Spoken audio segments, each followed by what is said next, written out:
जब से मरियम साहिबा के ताल्लुकात अपने बच्चों से खराब हुए हैं वो इबादत में मसरूफ है। वो तो पहले भी ऐसी थी, तुम जानती ही हो। नहीं, अब जरा हद से बढ़ गया है।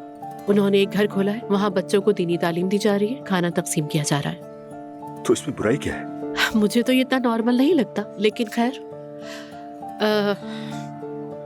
एलिफ के सर पर दुपट्टा उड़ाकर दुआ पढ़वाई गई है उमर। क्या ये हंसने की बात है? ये बात मुझे परेशान कर रही है उमर, और तुम मुझे हंस के दिखा रहे हो? परेशान होने वाली कोई बात नहीं है ज़ैनब। मेरे भाई और भाभी दोनों दीनदार लोग हैं। हाँ, लेकिन इंतहा पसंद वो लोग बिल्कुल नहीं है। वो किसी पर जबरदस्ती नहीं करते, फिक्र मत करो। क्या एक बच्चे का सर ढांपना नॉर्मल बात है उमर? एक मासूम बच्ची का। ज़ैनब, क्या तुम ये वाकई समझती हो कि वो इस उम्र में बच्ची को पर्दे में डालने की कोशिश कर रहे हैं? क्या ये बात तुम्हें लॉजिकल लगती है? मुझे कुछ नहीं मालूम उमर। एक घर खोलना, वहाँ बच्चों को दीनी तालीम देना, ये सब मुझे कुछ ज्यादा ही एबनॉर्मल सा लगता है, खास तौर पर जब इस मकसद के लिए स्कूल मौजूद है। बचपन में तो मैं भी गया हूँ, मैं तो को भी भेजा था मैंने।